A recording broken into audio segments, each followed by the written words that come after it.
program neuron di otak ini, kan tadi saya sudah sampaikan ada sistem, ada data-data ya, tapi belum terakses. Dia masih bentuknya belum tersambung-sambung gitu. Maka dari kecil, di mana pada saat kita ngomong sama diri sendiri, aku kok kayak gini ya, aku kok seneng banget ya, apa-apa aku ya harus susunnya rapi, teratur ya gitu.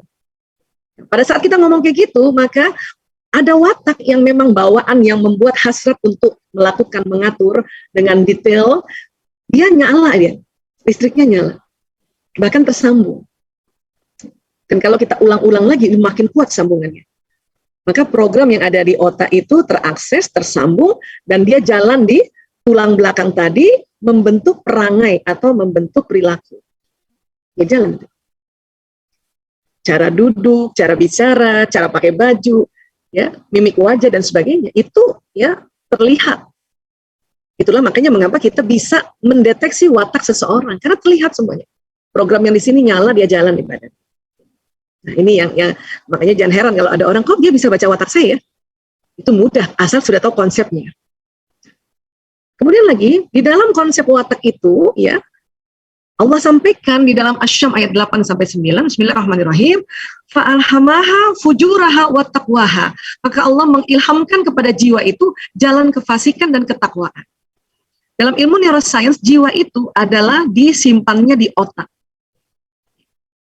Kalau Allah mengilhamkan otak itu jalan kefasikan dan ketakwaan, inilah yang bahasa dari psikologi kepribadian adalah ya Tuhan memberikan kelemahan dan kekuatan di jenis watak yang ada di jiwa itu. Namun kemudian ya Allah sampaikan qad aflaha man zakkaha. Sesungguhnya beruntunglah orang yang mensucikan jiwa itu. Dalam artian mensucikan itu tadi belajar, cari tahu ya apa kefasikan yang ada di otak kita, apa ketakwaan, perkuat ketakwaan, kefasikan kita atasi, itu dalam rangka ya mensucikan jiwa. Kemudian kalau kita bicara lagi ya satu lagi tadi karena ada perbedaan ya bahasa kasih sayang. Apa sih ini bahasa kasih sayang? Bahasa kasih sayang adalah cara yang digunakan seseorang untuk mengungkapkan rasa kasih sayang dan rasa cinta di dalam dirinya kepada orang lain. Ternyata ini dipengaruhi oleh watak bawaan. Ada orang waktu mengungkapkan kasih sayang itu dia memuji istrinya. Tapi istrinya karena wataknya beda, dia merasa nggak terlalu senang dipuji. Akhirnya disebut, lebay banget sih lo muji-muji mulu. Gitu. Karena ungkapan kasih sayang yang diharapkan oleh istri bukan yang pujian. Mungkin ada hal yang lain gitu. Pelayanan kah? Atau hadiah gitu ya. Jadi orang waktu mengungkapkan kasih sayang itu nggak selamanya ya istri-istri dipuji senang, nggak selamanya. Tergantung wataknya. Nggak selamanya juga istri-istri itu dikasih hadiah seneng banget. Memang seneng tapi nggak seneng banget. Nggak selamanya gitu, nggak selamanya juga ya istri-istri itu senang dipeluk, nggak senang dipeluk tapi nggak selamanya senang banget dipeluk. Itu karena berbeda watak dan berbeda pengungkapan kasih sayangnya atau bahasa cintanya. Jadi ada konsep juga seperti ini dalam rangka ini juga ya untuk menstimulasi hormon bahagia ini itu dengan kasih sayang, dengan bahasa kasih sayang tadi, dengan bahasa kasihnya gitu. Sehingga apa? Sehingga ya kita tahu bagaimana sih yang efektif ini. Karena kadang-kadang banyak istri mengatakan gini, suami saya sebetulnya baik sih, tapi nggak tahu ya apa yang kurang gitu. Ternyata pengungkapan kasih sayangnya yang kurang, yang berbeda. Jadi menurut istri kurang gitu. Suami juga cerita sama temennya, istri gue baik loh sebetulnya, baik banget. Cuman nggak tahu apa yang kayaknya kurang pas ya gitu.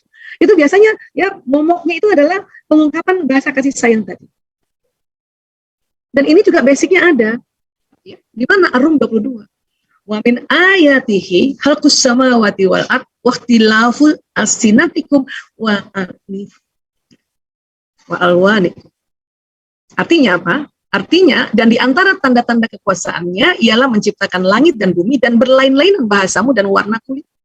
Inna fi dzalika la ayatin lil alimin. Sesungguhnya pada yang demikian itu benar-benar terdapat tanda-tanda bagi orang-orang yang mengetahui. Jadi berlain-lainan bahasamu dan warna kulit ini bukan hanya negara, bukan hanya antar daerah, ya, tapi memang suami istri itu bahasanya memang beda. Selain memang bahasa daerahnya beda, kalau dia menikah antar beda negara ya beda negara, warna kulitnya beda, tapi juga ternyata bahasa mengungkapkan kasih sayangnya beda. Ya, ini dia. Ya, jadi basicnya semua ada, makanya luar biasa ini Islam. Ya, namun memang butuh kesungguhan untuk meriset. Ya.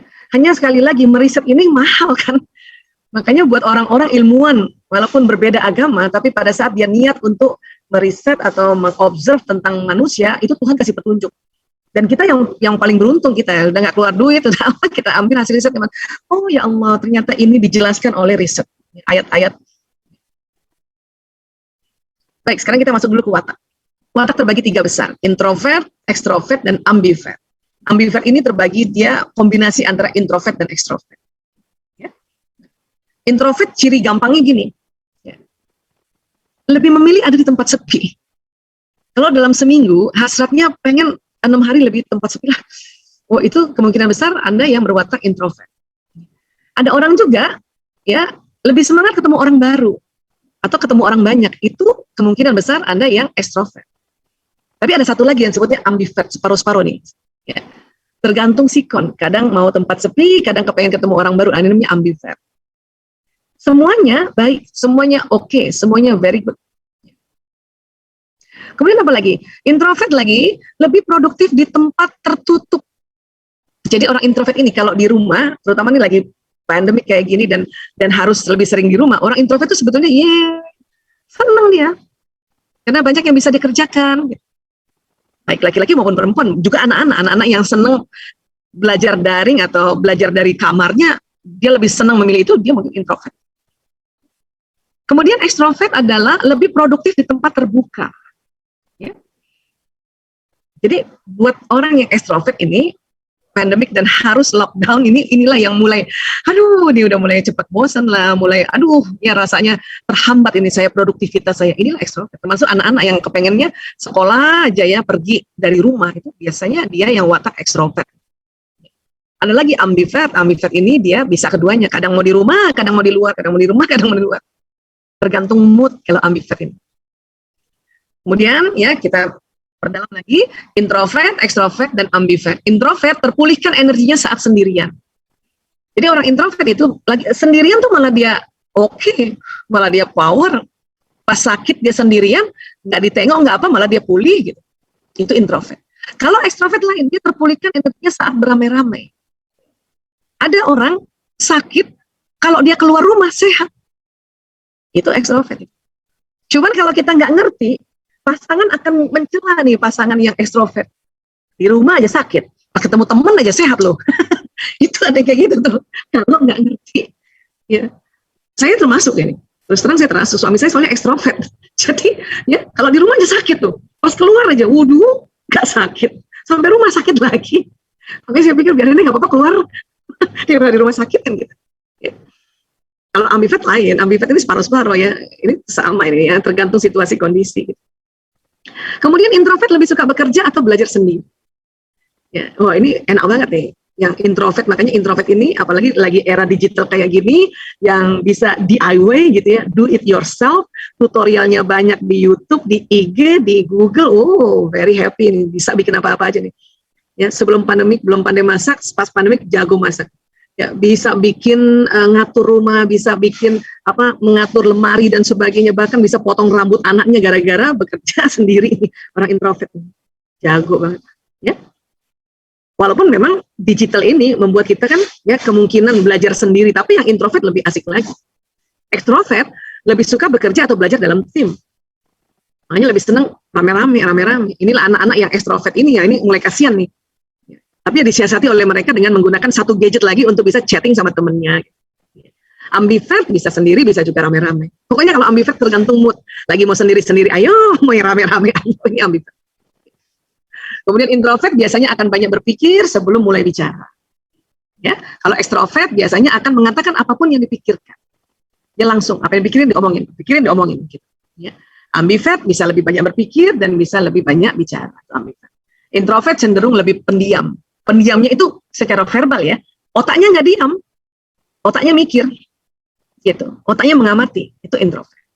Kalau ekstrovert lah ini yang sering disebut ceplas-ceplos, apa adanya ya. Apa yang terlintas di otaknya langsung diomongin ya. Bajumu tuh rusak tuh misalnya tuh, kancingnya nggak bener gitu kalau orang ekstrovert. Kalau orang introvert dia mikir dulu, kayaknya kancingnya nggak bener tuh, kayaknya kancingnya miring tuh, ya. Belum sempat disampaikan orangnya pergi. Itu introvert gitu. Kalau ambivert sekali lagi dia kadang mau ceplas-ceplos pada situasi tertentu, kadang ya dia diam aja juga, ya, karena namanya dia perpaduan antara introvert dan ekstrovert. Mas Sanggi kira-kira dari penjelasan ini yang mana, Mas? Punten ini karena jadi moderator saya boleh tanya ya, buat percontohan, ya, introvert kah, ekstrovert kah, atau yang ambivert? Mic-nya mungkin masih termute, Mas Sanggi. Nggak bisa ya? Oh, mungkin host boleh bantu dibukakan. Ya, biasanya terkunci, terlockdown. Ya. Jadi kita bisa ya mendeteksi dulu kita wataknya yang mana nih, karena ada dia terbagi 3 besar dulu, introvert, extrovert, atau ambivert. Nanti ini pun introvert nanti terbagi 2 lagi, extrovert terbagi 2 lagi, ambivert terbagi 2 lagi. Hari ini karena bicara tentang perbedaan, sayang rasanya kalau kita tidak mendalami tentang introvert yang terbagi-bagi, ambivert dan extrovert ini.